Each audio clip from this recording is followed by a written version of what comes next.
Welcome to Executive Access, created for motivated professionals. This is your home for real talk with executives about their career journeys, leadership practices, successes, and learnings along the way. I am your host, Jamie Tazi. Today, I'm speaking to Anita Huggins, Superintendent of Schools for the Charleston County School District, where she has served in various roles for 27 years. She discusses the importance at leading at the system level. Think 50,000 students, 85 schools, 6,500 employees, while empowering local leaders to make decisions as well. She walks us through how she does that, including how she brings people together, as well as seeks out diverse perspectives. Anita is a brave leader, willing to open feedback mechanisms very broad and do the hard things, all with a big heart for her constituents and especially those 50,000 students. Let's dive in. Welcome, Anita Huggins. You're the superintendent of the Charleston County School District. I'm so happy to have you here. A little bit about your background. You served 25 years there. That is absolutely amazing. Prior to that, you were the Deputy and Chief Transformation Officer. And as I was reading about your bio, that's about putting new strategies and processes in place. You are a Riley Institute Diversity Leaders Initiative Fellow, which is amazing. You're an English teacher, a principal, an executive director of education across 6 schools, at least that I counted. I'm probably not doing your entire resume justice, but all this to say, you've had a breadth of experience in the school district, which is really, really amazing. So welcome. I'm so happy to have you here. I'm excited to be here, Jamie. Thank you for having me. I do have quite a bit of experience in the Charleston County School District. I started my 27th year last week as we welcome students back. And so I've done nearly everything in the system.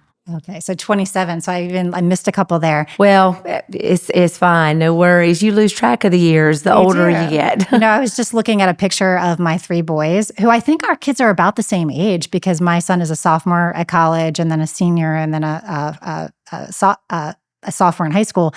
And it was their first grade. It was like my oldest first grade. I'm like, where did the time go? That just seems like yesterday. So it really does. And our kids are the same age. My daughter just started her sophomore year at Clemson. Then I have a senior in high school and a freshman in high school. And it seems like just yesterday. I know you hear that so often as a mother, that how quickly the time flies. But it is true that while the days are long, the years really are short. It's hard to believe that the kids are as old as they are. My husband and I talk about it right regularly. Yes, I'm right there with you. And last night, helping Mateo edit his college essay. So we're going through that fun process again. Yes, I remember. Just a few more weeks and it'll all feel better. So anyway, maybe I always like to start with asking a growth mindset question. I obsess over growth mindset. So maybe for everybody to get to know you a little bit better, what are you personally or professionally working on to learn and grow these days?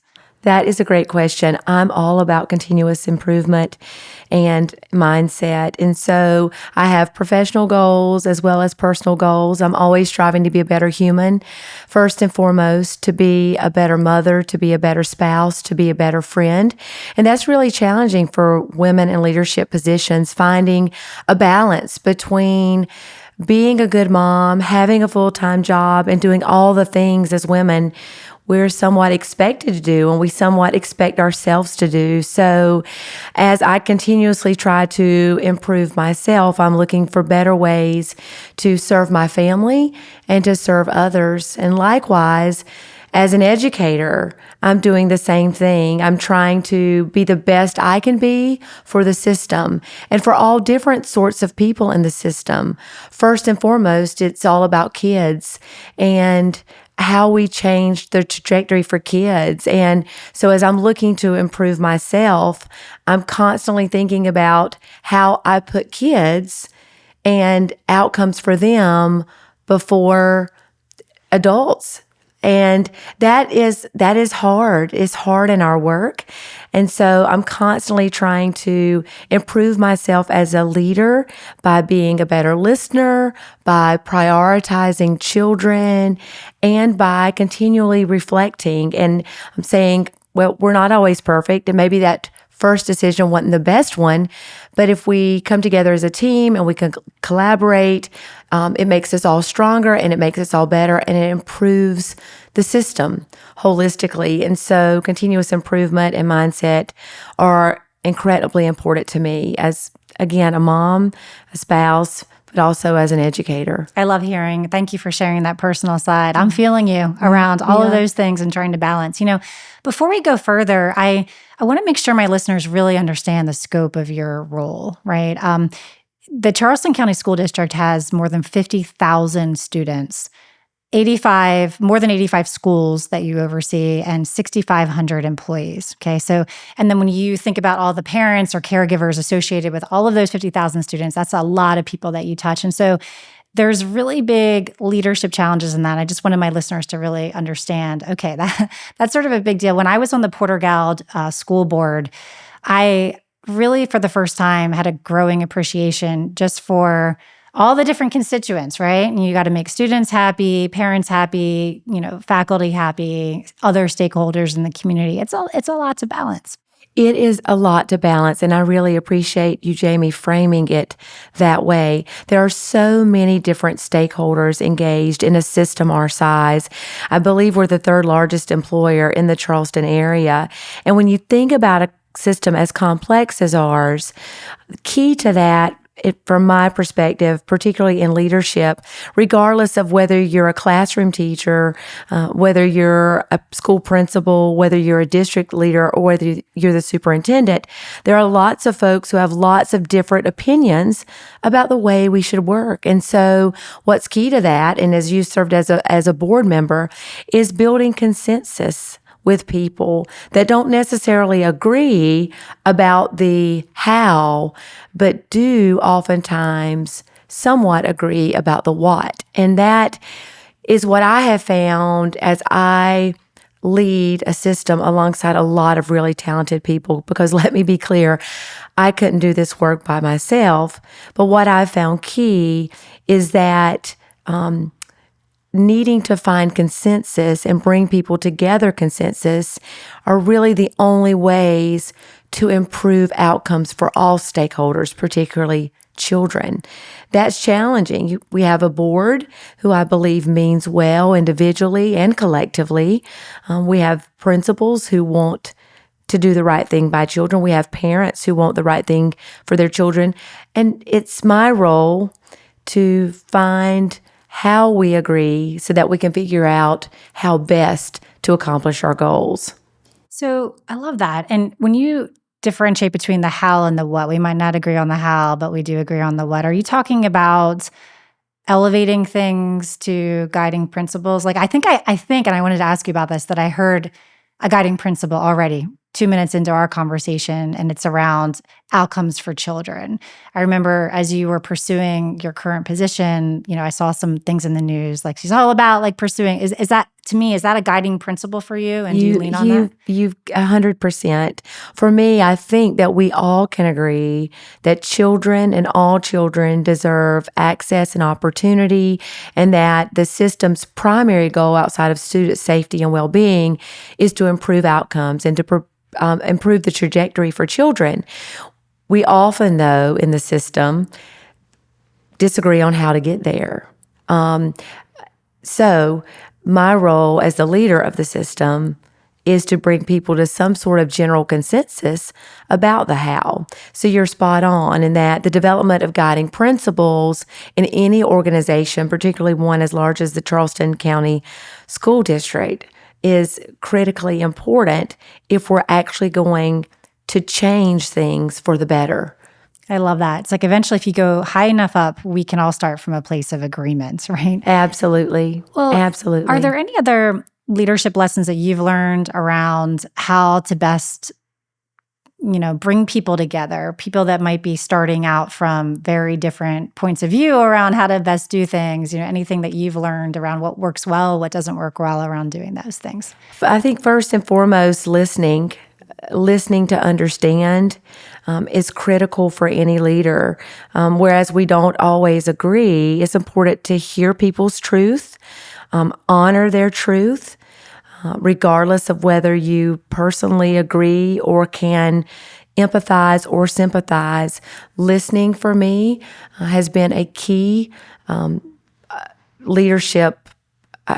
Is what we talk about with the cabinet, our senior leaders, that is critically important. 2, collaboration has become critically, and really always has been critically important in the work. Decisions cannot be made in silos. We have to get buy-in from stakeholders. So listening for where people are, honoring their truth. 2, collaborating around those things. 3, valuing genuinely diverse thought and equity have also been principles on which we've leaned to ensure that we change outcomes for kids. So this work is hard, and building consensus among folks, particularly board members, as you know, Jamie, in your service, is hard because people come from different places. So I've learned that if we listen first to understand, honor people's truth, and we can collaborate, and we genuinely desire to value diverse perspectives and thoughts, then we can start moving forward. Another key thing that I, as a leader, value very much is data and making decisions around data. So regardless of from where you come or your diverse perspective or your truth, we always circle back to examine what data tells us about the problem we're trying to solve.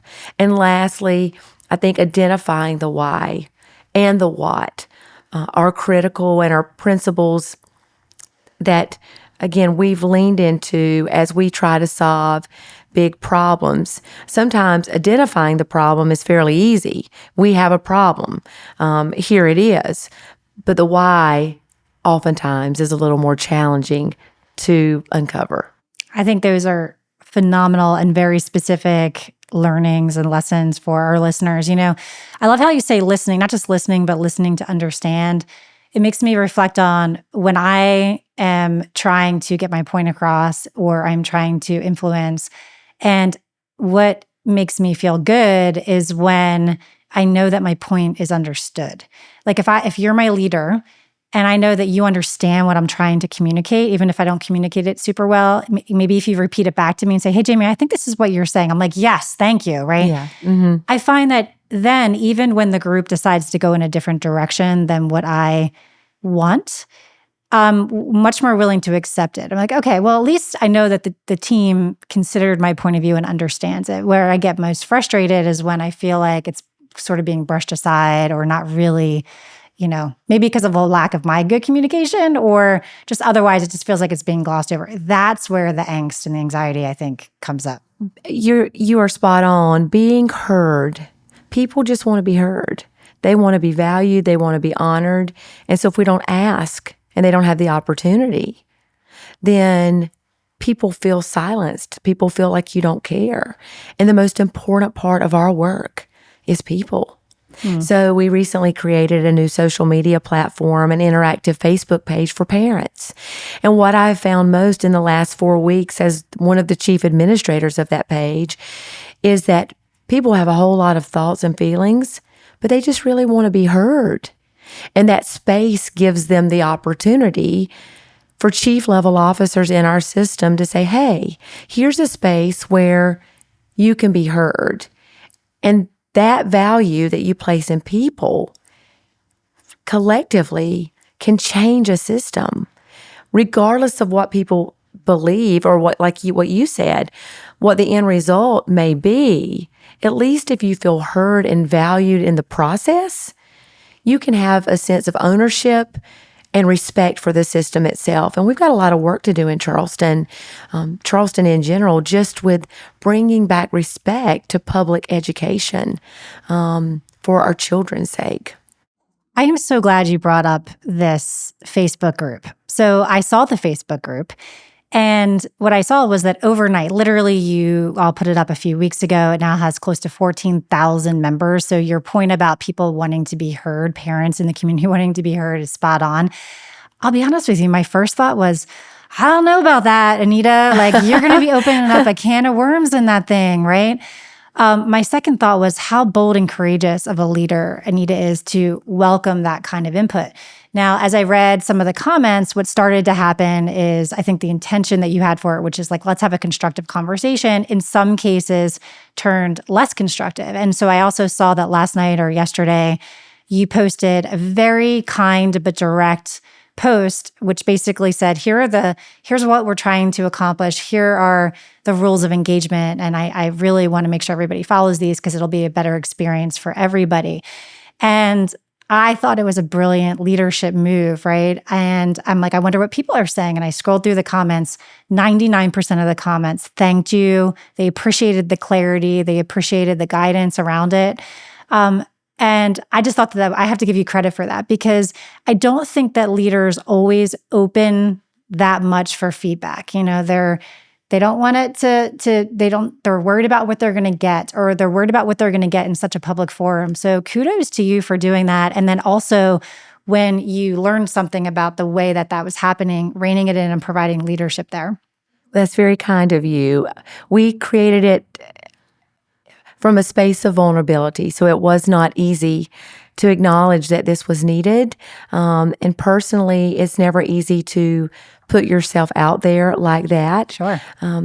I genuinely, as a leader, however, want to know where the problems are, because if we don't know, we can't fix them. I think the group has been incredibly gracious with me and with our other administrators on the page, and trying to balance our full-time job and our home life with responding to inquiries.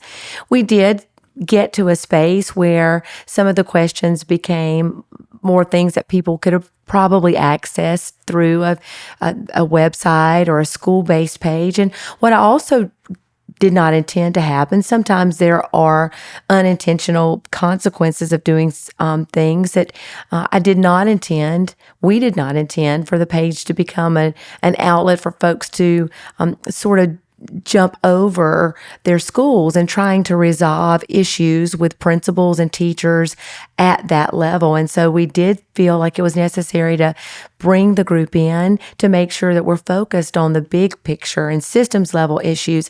I still want people to have that accessibility. I want them to be able to come to me. We identified early on some systems level things that we needed to address. For example, there was a question of attendance and how we excuse attendance in some schools and maybe not in others. Transportation has clearly been a system-wide issue that needed addressing. As we started back to school, there were some facility issues that parents said, hey, these things aren't okay. And so, again, it never feels good to have, as my granny would say, your dirty laundry out there. But I'd rather acknowledge these things in a safe space, which we're trying to create, and work together to improve them. I think it's excellent. I was actually thinking about doing a short episode on just how as a leader you can get bad news to travel fast in your organization. Because Absolutely. Like you said, you don't want to hear bad news, but you really don't want to hear bad news, right? Yeah, you want to know. If you're a good leader, you really do want to know, because if not, it just continues to create inequities and lack of opportunities for kids that plague the system. And oftentimes there's a fairly easy solution once you've identified the problem and the why or the how. Just because you don't hear it doesn't mean it's not there. It's still there under the surface. That's right. It's a great pivot to another thing that I wanted to talk to you about, which is I mentioned just all the different stakeholders you have and how you think about leading the system, right? And providing the consistency and the direction so that, every school and every experience feels like similar to Charleston County School District, while at the same time still empowering the local schools and the local principals and faculty to recognize that on the ground floor, things might look different in my school versus a different school, and the needs of the children might be different. So how do you think about that balance? I think that's such a tricky, tricky balance to strike. You are right. Leading at this level is a challenge because there are certain systems level things that you have to have in place, but you also have to value the people doing the work. And I very much value, as a teacher in this system for years, as a principal, as a district staff leader in the system for years, I very much value the people doing the work. So a guiding principle for me is hiring well. Making sure that the people we hire to do the work in classrooms with children and in schools leading children and leading teachers all believe basically the same thing about learning and teaching and outcomes for children. And so I don't micromanage as a leader, but at the same time, there have to be system level expectations and buy-in and beliefs so that those guiding principles lead the work in schools. So, for example, it's important for us to establish district-wide an expectation about delivery of instruction. And without going too granular into the details, it's important that teachers bring students into their classrooms, they engage them, they teach, they give the students the opportunity to collaborate, they assess, and when they determine where students are lacking, they figure out how to fix that. They either go back and reteach, they offer another opportunity for learning. And so the system has established the broad expectations called the instructional framework. Now, trusting the people in classrooms on how they do that is also critically important, because telling them that they have to do this, and this devalues their expertise. And then expecting that principals will work with teachers to see what they're doing in their classrooms to help them grow if they need support and to provide the tools and resources they need to be successful. And so from a systems level, it's important to define the guiding principles, to train around the guiding principles and beliefs and goals, and then to value the folks to do the work, to assess how they're doing the work, and then to regroup when needed if the outcomes aren't what we would expect. So it's a tricky balance, Jamie, you're right, especially in a system this large. But setting the vision, being specific about the goals and the expectations, providing the resources, and then allowing folks to do the work while holding them accountable is critical. I just think that's so brilliant. And one of the things that you said, and I really want to make sure our listeners get this, is beliefs, right? It's not good enough just to say, here's our beautiful strategy. You have to get people to understand what our shared beliefs are. I was just coaching, a couple months ago, one of the CEOs that I work with, and they were sort of perplexed about why this amazing person on their team, on their executive team, was acting in a way that they were just confused by. This person highly competent, this person, but they weren't lining up. And so I simply asked the question, I said, are you guys aligned on your beliefs, right? Right? Because if we believe fundamentally a different thing, right, the way I go about doing things is going to fundamentally be different, right? And I don't know if enough leaders focus on that. And I'll give you a great example. What I think is a great example through my research, because we just met today, but I've been kind of studying you online and everything I could find. You just put in place the weighted student funding, which if I can in my, non-educator, expert language, say, this is really just about the way you allocate resources to the different schools in the district that really takes a look at multi-factors, including the number of students in poverty, multilingual students, the students with disabilities, to create some equity. And so it's not about taking away from the schools that don't have as high of those quotients, but it's making sure that the schools do. And so you've created a system, I think, that says we fundamentally, I don't want to put words in your mouth, you tell me, we believe that helping every student be successful is important. So we've created the system, but you're not telling those schools how to use those extra funds. They decide. Am I getting this right around an example? I wish I'd have given that example. That's brilliant. Okay. You're exactly right. It's developing a system like the weighted student funding formula, and then saying to principals, I value you. Use data, work with your teachers and your stakeholders, and determine the how. Here's the what we believe, and then you determine how. So it's a perfect example of a system level decision that we've made while empowering those at the school level. Now, that's not to say that at the end of the year and along the way, we're not going to look at data to determine how the resources you've selected are impacting pupils in poverty, are impacting multilingual learners and students with disabilities. And if at the end of the year we see that the data is not favorable, then we may need to rework some of the things that you've done. But it's a perfect example, Jamie, of establishing a guiding principle that kids who have more challenges need more resources typically, and putting a resource behind it and then allowing people the flexibility to use it while there is accountability for the how. That's great. And I would encourage leaders to really think about establishing those beliefs, making sure that the leaders underneath you are really thinking about, do these leaders also agree with the beliefs and are ready to champion those beliefs? And if not, start there. If you see something not working as intended, rather than going down into the tactical, why isn't it working? Why isn't it working?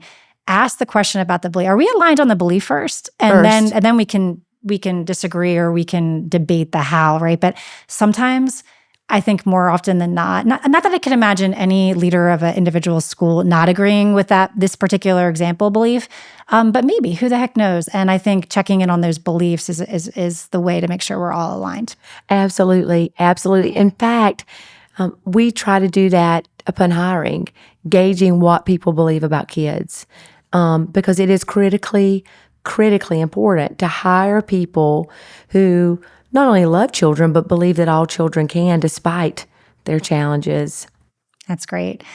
So we've talked a lot about just, your willingness to be vulnerable. In this case, open up a complete unrestricted communication channel with more than 13,000 parents in the district. Kudos to you about, how you create systems and lead other leaders throughout a very complex district. We also have, I think, early in career leaders on the call that I think would be very interested in hearing about your personal leadership. What are some of the, leadership qualities or things that you feel like were most impactful as you moved your way on up through all these, starting out, early in career to now running this incredibly large system? So that's a great question. I think most of the leadership skills that I value most are ones that I learned in my home from my mom and dad, just growing up. One, value people. It doesn't matter how smart you are. It doesn't matter how wealthy you are. It doesn't matter what kind of car you drive. People don't follow people who don't love people. And so I was raised in a home where we valued people. We served people, which is number two, lead with a servant's heart. So no job really is beneath me. I grew up in fields, suckering tobacco and working alongside migrant workers and folks, my neighbors of all races, all creeds. And servant leadership was always critically important to my family. If a farmer couldn't get the tobacco into the barn because of challenges with the weather, it was all hands on deck. And so that's what I learned early on. And so when teachers had problems getting classrooms set up, and I was a principal, I worked with them. It doesn't make me any better than anybody else, but leading with a servant's heart is critically important to me. And having people around me on a cabinet who value servant leadership is also critically important. We serve in cafeteria lines. We help clean when we don't have day porters. I've got principals who have their CDL licenses who drive buses when we don't have drivers.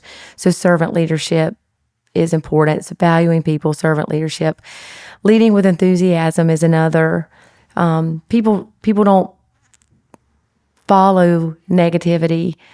People want to see folks who believe in how we can get somewhere versus why we won't get there and how we can't. For being a problem solver with people has always been critically important to me. And 5, being able to communicate openly and have difficult conversations. No one likes to have difficult conversations, Jamie. You well know that in leadership, but they are critically important. And entering them with empathy, with a listening ear, again, that listening to hear and understand, are critically important components of having difficult conversations. But I've learned as I've grown as a leader, not that I'm an exceptional one per se, but that difficult conversations are necessary if you're going to have a world-class organization. And that's what we're striving for in Charleston. Wow. So I hope what I'm about to say doesn't embarrass you. Well, it's a compliment, don't worry. But, you and I just met today, and you are the first person. So you are now the 14th or 15th person that I've interviewed. You were the first person that I did not meet before I had on this podcast. And when I contemplated having you on, I wasn't sure because I was like, I need to do my homework, right? Because I want to bring leaders on here that people would say, yeah, I've experienced this exceptional leader. So I asked around and I asked, what's Anita like as a leader? And one person told me a story about an event that people in your organization were putting on, a big event. And this person said, Anita showed up just in her, pants and her, volunteer shirt like the rest of us, and was moving tables and doing all these things. And she said, and I was so surprised because her job at that event was actually to give the keynote speech. And there she was a few hours later in that same volunteer shirt giving the keynote speech. So everything you're talking about, like I'm hearing from people that it's really showing up. So I love that. And the difficult conversations piece, I think early in my career, I shied away from those things. I did not want to make people feel uncomfortable or whatever. But as soon as that switch flipped for me, easy for me to say, then the real stuff started coming out. And then people could really start solving problems. And the way you describe it, doing it in the right way where people feel heard and with empathy. Clear as kind is my new favorite expression that a friend of mine just told me a couple of months ago. So I keep saying clear as kind, be direct, be clear. So thank you for that. Well, I appreciate that a lot. I would much rather know where someone is coming from than have to guess. And I've learned in nearly 3 decades of leadership experience, whether that was leading kids in a classroom or leading a school or now leading the system, that people really do want to know. They want to know in a kind way. You show grace, you do those things privately, but those conversations are critically important if you're going to improve any organization. Amazing. Thank you very much. It was a moment for me to hear you describe your leadership and just to say, yeah, that's how I see you, but more importantly, that's how people talk about you. So good for you. Thank you. Is there anything else that comes to mind about, leadership or any lessons that you want to share before we start to wrap up today? I would say, again, I'm happy to be here with you today. Thank you for having me. It's been a wonderful experience for me. But for me, leadership is just an honor. So I would encourage, I'm humbled by the opportunity to lead. And so I would encourage our listeners to recognize the gift with which they've been granted to lead and not to take advantage of that, because every second in this role counts. And when you can make a difference for people, I think we should take advantage of that opportunity. And so that's why as a leader, I've gotten used to a lack of sleep, which I do not encourage. I think personal well-being and wellness is critically important for all leaders, particularly women who are leading. But recognizing that each moment in the work is critically important, and the gift with which we've been given as leaders, that recognition has the ability to change whatever system we've been gifted to lead. Leadership is an honor. I didn't ask that question right because I generally ask if you could wrap with giving one piece of advice about leadership, what would it be? Is that it? Did you just give it to me? I think I think I just gave it to you. I think you just gave it to me. So leadership is an honor. And I think what a great frame, right? For every leader on this call on this podcast to be thinking about, do I lead with that in mind? Do I see that? Because when you do, you see people differently, you see your job differently, you see your role in it differently. There's a weight, but an honorable weight to carry. So That's exactly right. Awesome. Well, Anita, thank you so much. What a gift it was to have you here today. I so enjoyed starting off my day with you. So thank you. And good luck to Charleston County School District this year. You were kind enough to come in during one of the busiest times of the entire season. So thanks for carving out the time, and all my best to you. I'm honored to be here, and I'm honored to continue to learn from you in your leadership role. And I'm happy to come back at any point I can be of service. Thank you, Jamie. Thank you, Anita. Thank you for listening to this week's episode. Join us every Tuesday for insider access to executive leadership.